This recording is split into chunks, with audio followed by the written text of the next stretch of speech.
Hello बच्चों। तो इस क्वेश्चन में हमारे पास बोला गया है एक when water is filled carefully in a glass, तो ग्लास में पानी भरा गया है। अब आपने ध्यान दिया होगा इसके ऊपर आप धीरे धीरे टैप से पानी भरते रहें तो ये थोड़े हाइट एच तक बढ़ सकता है, वही बात बोला गया है सवाल में। तो हाइट एच तक बढ़ा है, model shape of the water वगैरह दिया हुआ है, थिकनेस एच दिया हुआ है, सेमी सर्कुलर एज के फॉर्म में बना हुआ है। When pressure at the bottom of the disc exceed what can be withstand due to surface tension. तो अब बोल रहा है ये जो सरफेस है वो तब ब्रेक करेगा जब जब हमारे पास क्या क्या हो जाएगा, जो सरफेस टेंशन का फोर्स है वो ज़्यादा हो जाए प्रेशर के। तो प्रेशर फोर्स यहाँ पर हमें निकालेंगे और सरफेस टेंशन के प्रेशर से या सरफेस टेंशन के फोर्स से आप सिंप्लीफाई करके निकाल सकते हैं। तो बेसिकली हमें प्रेशर यहाँ पर देख लेना है।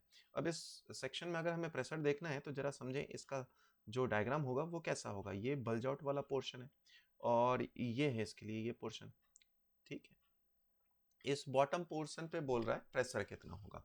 तो भाई बॉटम पोर्शन पे जो प्रेशर होगा वो तो रो जी एच के बराबर होगा।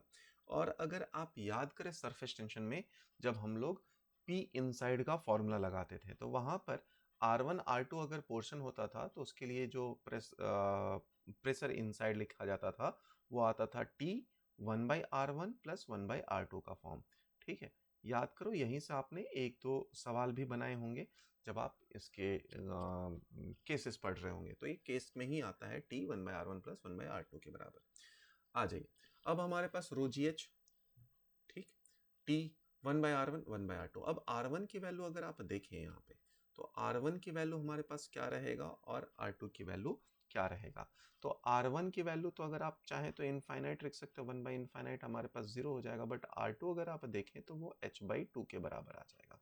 तो ये आ जाएगा हमारे पास rho g h is equal to T, एक पार्ट तो जीरो ही हो गया, दूसरा हो गया h/2, तो 2/h इज इक्वल टू, अब बेसिकली हमें निकालना क्या है, h निकालना है। तो यहाँ से अगर आप सिंप्लीफाई करें तो h की वैल्यू आ गई 2t डिवाइडेड बाई रो जी और under root 2t divided by, अब आया हमारे पास under root of 2 surface tension.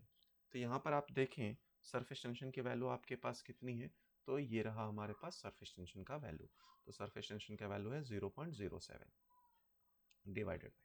Divided by अब हमारे पास दूसरा क्या दिया गया है बेटा, density, dense surface tension if the density of water, okay okay, acceleration due to gravity दिया है हमारे पास और ये है 10⁻³ ही होगा, शायद प्रिंटिंग एरर है, 10⁻³ होगा डेंसिटी वाटर का। तो 10⁻³ और जी की वैल्यू है हमारे पास 10 के बराबर।